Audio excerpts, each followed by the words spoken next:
Admission test, এটা নিয়ে কিন্তু বেশ কিছু মিথস আছে যে এই জিনিস আসে, এই জিনিস আসে না, এই বই পড়লে হয়, ওই বই পড়লে হয় না, শুধুমাত্র বই থেকে আসে না, খালি নোট থেকে আসে, গাইড থেকে আসে, অথবা ওই স্যারের ওই কোচিং এর ওইটা থেকে আসে। অনেক মিথস আছে। ওয়েল, এই সবগুলো জিনিস বিশ্বাস করার কিন্তু দরকার নেই। তুমি নিজে একটু ট্রাই করে দেখো না। 10minuteschool.com এ যাও, অ্যাডমিশনে গেলে সবগুলো প্রিভিয়াস যে এক্সামগুলো ছিল কোয়েশ্চেন পেপার দেয়া আছে, দুই চারটা মডেল টেস্ট ট্রাই করে দেখো না যে আসলেও কোন জায়গা থেকে আসে। যদি টেস্ট দিয়ে তুমি একটু নিজে চেক করে দেখো না যে তুমি আসলে কোন অবস্থানে আছো, তাহলে কিন্তু আর এই সব সাজেশনের উপর বা মিথসের উপর রিলাই করতে হয় না। তুমি নিজেই নিজেকে যাচাই করে নিতে পারো যে আসলেও কোন জায়গা থেকে আসে, কিভাবে পড়া দরকার। অনেক সময় কিন্তু বিভিন্ন জায়গায় অপরচুনিটি লুকিয়ে থাকে। ফর এক্সাম্পল, আমি প্রিপারেশন নিচ্ছিলাম হচ্ছে বুয়েটের জন্য এবং আইবের জন্য। অ্যান্ড ইন্টারেস্টিং ব্যাপার হচ্ছে দুটো মাঝখানে একটা কমন গ্রাউন্ডও ছিল। ওই দুটো প্রিপারেশন যদি আপনি একসাথে নিতে থাকেন, এই ইউনিটের প্রিপারেশন কিন্তু আপনার হয়ে যায়।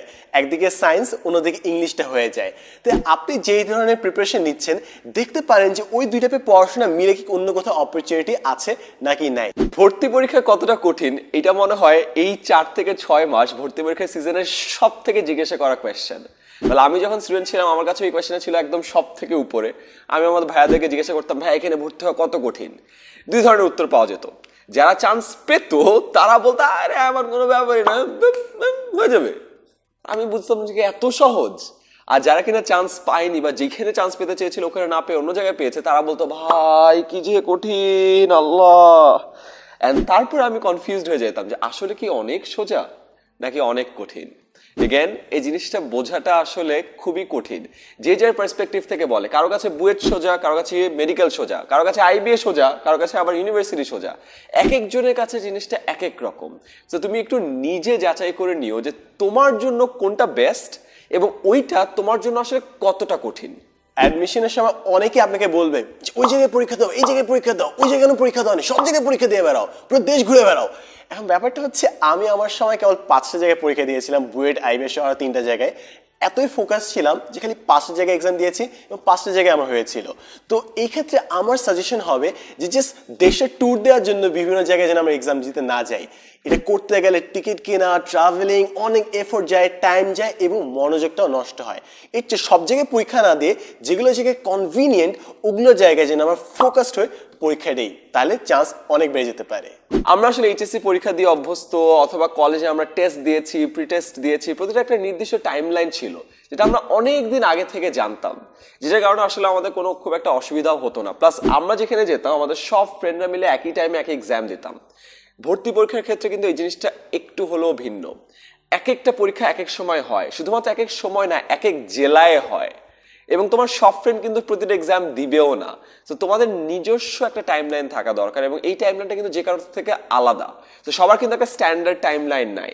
তো তুমি কোন কোন জায়গায় পরীক্ষা দিতে চাও, এটা কোন কোন জেলায় কবে কবে পরীক্ষা, কোন কোন টাইমে আগে থেকে ফর্ম ফিল আপ করতে হবে, এই পুরো জিনিসটা একটা ডিটেইল টাইমলাইন যেন একটা ক্যালেন্ডারে থাকে, যেন কোথাও কোনো জায়গায় মিস না হয়।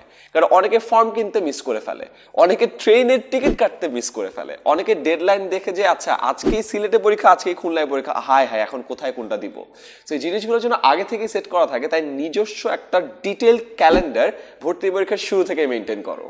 যেগুলো জায়গায় ভর্তি অ্যাটেম্প্ট করবা ওগুলো জায়গায় আগে থেকে ঠিক করে রাখো যে কোন জায়গায় তোমার স্ট্রেংথ ভালো কাজ করবে। ফর এক্সাম্পল, এই ইউনিটে যখন পরীক্ষা দিলাম ঢাকা বিশ্ববিদ্যালয়ে, ওখানে আমাদের অপশন ছিল হয় ইংলিশ আনসার করবাম, নাহলে বায়োলজি আনসার করবাম। যেহেতু আমি আইবিএর প্রিপারেশন নিচ্ছিলাম এবং ইংরেজির প্রিপারেশন খুব ভালো ছিল, তাই আমি ইংলিশটা আনসার করলাম এবং ওটার কারণে বেশ ভালো একটা পজিশনে চলে এসেছিল। তাই কোন জায়গায় আমাদের স্ট্রেংথটা আমরা ব্যবহার করতে পারবো ওটা যেন আমরা মাথায় রেখে প্রিপারেশনটা নেই। আমি নিজে পার্সোনালি কোচিং সেন্টারে পড়িয়েছি 4 বছর এবং অ্যাডমিশন কোচিং একটা জিনিস খুবই সুন্দরভাবে দেখা যায়, সেটা হলো কিভাবে স্টুডেন্ট ঝরে পড়ে আস্তে আস্তে। বিশ্বাস করো আর নাই করো, আমরা যদি ধরি আমরা 100 জন স্টুডেন্টকে নিয়ে একটা ব্যাচ শুরু করি, মোটামুটি হাফওয়েতে যেতে যেতে 40 জন পড়ে যায়। একেবারে লাস্টের দিকে যেতে যেতে আরো 30 জন চলে যায়। তো 40, 30, 70 জন নাই, একদম লাস্টের দিকে মডেল টেস্টে 30 জন পাওয়া যায়। মডেল টেস্ট শুরু হওয়ার পরে মডেল টেস্টে যখন যারা খারাপ করা শুরু করে ওদের থেকে মানুষ ঝরতে শুরু করে। সো যে 100 জনকে দিয়ে আমরা শুরু করি, একদম শেষমেশ 20 থেকে 25 জন থাকে যারা পুরোটা জিনিস কন্টিনিউ করে। বাট এই জিনিসটা দেখে তুমি তোমার স্পিরিট হারিয়ে ফেলো না, তুমি তোমার লক্ষ্য থেকে সরে দাঁড়িও না, এটাই স্বাভাবিক, এটা প্রতি বছর হয়। এবং যারা কোচিং এ আসছে না বা স্যারের কাছ থেকে পড়ছে না, আপাত দৃষ্টিতে যদি তোমার মনে হয় যে ওরা আসলে ছেড়ে দিয়েছে, আসলে তুমি ভুল। ওরা মেবি বাসায় পড়ছে, অথবা স্যার চেঞ্জ করে ফেলেছে, অথবা কোচিং চেঞ্জ করে ফেলেছে, কেউ কিন্তু থেমে নেই। তুমি তাদেরকে দেখছো না বলে তারা যে পড়াশোনা করছে না তা না। তো ওই জিনিসটা কখনো তোমার উপর একটা নেগেটিভ ইম্প্যাক্ট জন্য না ফেলে, এই জিনিসটা খেয়াল রেখো। এসএসসি কিংবা এইচএসসি পরীক্ষার সময় কিন্তু আমরা একটা একটা করে সাবজেক্ট পরীক্ষা দিই, কিন্তু যখন অ্যাডমিশন শুরু হবে সবগুলো সাবজেক্ট কিন্তু একদিনে, তাই রিভিশন দেয়া কিন্তু একদম নাভিশ্বাসের উপরে উঠে যাবে। তাই আমরা যেন একটা শর্টকাট শিট রেডি করি, অর্থাৎ মনে করেন 10 পেজ কিংবা 20 পেজের একটা শর্টকাট যেখানে সব ফর্মুলাগুলো ডিটেলস লেখা থাকবে, যেন পরীক্ষার আগের দিন পুরো সবগুলো বই মাথায় নিয়ে চাঙ্গে না উঠে আমরা ওই একটা শিট নিয়ে প্রিপেয়ার হতে পারি এবং আরামসে পরীক্ষার আগের দিন ঘুমিয়ে যেতে পারি। এটা কিন্তু বেশ ইম্পর্টেন্ট।